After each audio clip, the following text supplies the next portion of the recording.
9h50 sur Europe 1, on retrouve Sacha Nokovic, journal L'équipe et sa chronique tant attendue Sport Média. Bonjour Sacha. Bonjour Philippe, bonjour à tous. Alors pour commencer, le magazine Forbes vient de dévoiler son classement des athlètes les mieux payés au monde. Et sans grande surprise, les temps changent. Avant c'était des basketteurs, maintenant on retrouve des footballeurs. 3 footballeurs sur le podium. Oui, et Cocorico, c'est Kylian Mbappé, notre kiki national, qui n'était même pas dans le top 10 la saison dernière. Il monte directement sur la 3e marche du podium, notamment grâce à son nouveau contrat mirifique avec le PSG.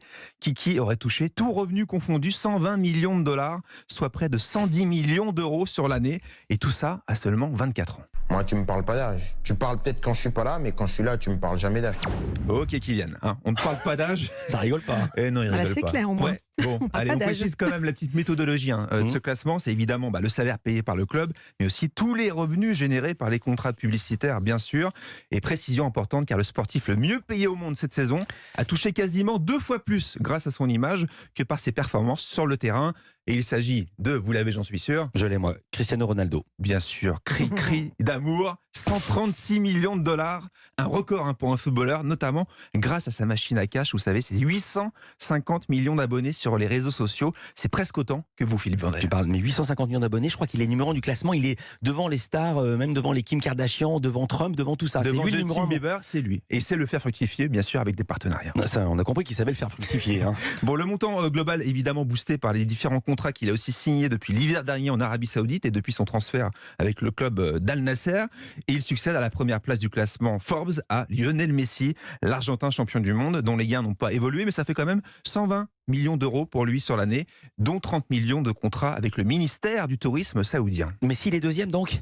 Il est deuxième, exactement. Ronaldo, Messi, Mbappé. Et télescopage avec l'actualité chaude des derniers jours, puisque ce même Lionel Messi a été sanctionné de 2 semaines de salaire en moins et privé de match par le PSG. Pourquoi ? Parce qu'il s'était envolé pour l'Arabie Saoudite en début de semaine sans avoir prévenu son club. Mais là aussi, il y a encore des histoires d'argent. Bien sûr, il s'est justement envolé pour assurer son obligation contractuelle d'image avec le Royaume Saoudien. Il n'est pas parti en vacances. Mais il est parti avec sa famille quand même. Et ils ont joué le touriste. Oui, est-ce que ça fait partie du contrat d'image ? Exactement. Faire croire qu'on est en vacances. On est en vacances, on se prend en photo, en vidéo, et c'est diffusé dans les médias du monde entier. Et évidemment, ce n'est pas passé auprès du pays voisin, le Qatar, qui a décidé de ne pas renouveler le contrat de Messi au PSG, mais grande chance pour Messi. Selon Reuters, un contrat à Al Hilal en Arabie Saoudite, bien sûr, l'attendrait. Un contrat record à 360 millions d'euros sur une saison. Ce serait du jamais vu. De quoi repasser devant Ronaldo l'an prochain au classement de celui qui a la plus grosse rémunération. T'enlèves les jours fériés, ça fait 1 million d'euros par jour.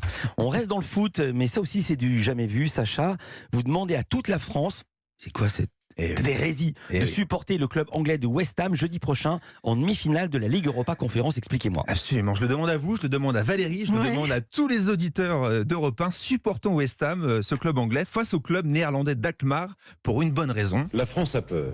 Et oui, toute la France a peur, car nous sommes menacés, par les Pays-Bas à l'indice UEFA. Alors qu'est-ce que c'est l'indice UEFA ? C'est un classement défini par les performances de nos clubs sur la scène européenne. Aujourd'hui, la France est depuis un moment 5e, et le grand danger serait d'être rétrogradé à la 6e place si Alkmaar remportait cette petite Coupe d'Europe sans perdre un seul match. Voilà, et c'est pas un détail ce classement européen. Je ne sais pas si Valérie le sait. Moi, je connais pas du tout. Alors, il va vous expliquer la technique parce que ça a l'air anodin, mais pas du tout. Et non, parce que ça va déterminer en fait à la fin de cette saison le nombre de clubs français qui participeront à la nouvelle Ligue des Champions, une nouvelle formule qui débute en 2024. Si on reste à cette 5e place, on aura le droit à 4 clubs directement, 4 clubs qualifiés, dont 3 directement, contre 3 aujourd'hui, et bien d'autres avantages, bien sûr, économiques. C'est un vrai enjeu sur lequel alertait déjà Vincent Labrune, le président de la Ligue de foot professionnelle. C'était il y a 1 an et demi face au Sénat. Les 5 premiers au classement européen pourront avoir 4 places qualificatives en Ligue des Champions, qui génèrent des recettes importantes pour les clubs et donc pour la compétition nationale. Par conséquent, et si on sort de ce classement, je pense que le championnat de France, football professionnel français, on sera définitivement en 2e division européenne. Le championnat de France, ça deviendra le championnat de Slovénie. Voilà, on aime beaucoup la Slovénie, on n'a pas forcément envie de devenir le championnat de Slovénie. Donc Vincent Labrune, grand supporter de West Ham, comme nous, et comme Maxime Saada, le président de Canal+. Et oui, parce que la chaîne cryptée va investir près de 480 millions d'euros par saison sur toutes les Coupes d'Europe pour les diffuser en intégralité à partir de 2024. Et elle a aussi payé ce prix, bien sûr, dans la perspective d'avoir 4 clubs français à programmer en Ligue des Champions. Donc pour Canal aussi, ce déclassement entraînerait une perte de valeur de son feuilleton. Vous l'aurez compris, on a vraiment tous à y gagner de voir les Hollandais d'Alkmaar ne pas gagner jeudi prochain. Donc, allez West Ham.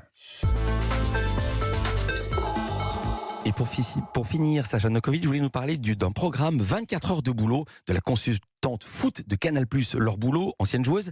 Mais en échangeant avec elle, il y a un sujet beaucoup plus grave dont elle vous a parlé et qui vous a interpellé. Alors d'abord, il faut aller voir quand même ce reportage qui est passionnant, plein de fraîcheur sur les terres du football marocain. C'est même accessible gratuitement sur MyCanal.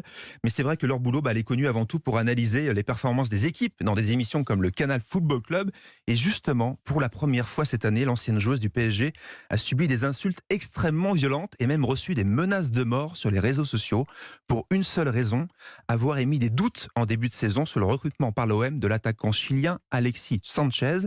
Elle témoigne de ce sujet grave ce matin sur Europe 1. Je trouve que je suis honnêtement aussi dur avec des joueurs du PSG qu'avec des joueurs de l'OM. Et j'ai reçu des messages d'une violence. C'était franchement horrible. Franchement horrible. Ça m'a vraiment fait du mal. Parce qu'on va me menacer de mort pour des trucs comme ça. En fait, en France, on n'a pas le droit de faire ça. Légalement, c'est interdit. D'être insulté de pute, grosse chienne, retourne chez toi, tu sais pas parler de foot, Alexis Sanchez te crache dessus. À un moment donné, je peux pas laisser passer ça. Voilà, on savait déjà que les journalistes de sport, notamment les commentateurs, étaient régulièrement la cible de menaces. Grâce à leur boulot, on voit aujourd'hui que les anciens joueurs et joueuses n'échappent malheureusement pas à cet acharnement. Et elle a monté un dossier, elle va aller devant les tribunaux. Exactement, un gros dossier. Et on regrette évidemment ce genre d'acharnement. On va voir maintenant si les plateformes sociales vont réagir à ce dossier. En attendant, merci beaucoup Sacha. On vous retrouve vendredi prochain. D'ici là, on peut évidemment vous lire au quotidien dans l'équipe. Bien sûr.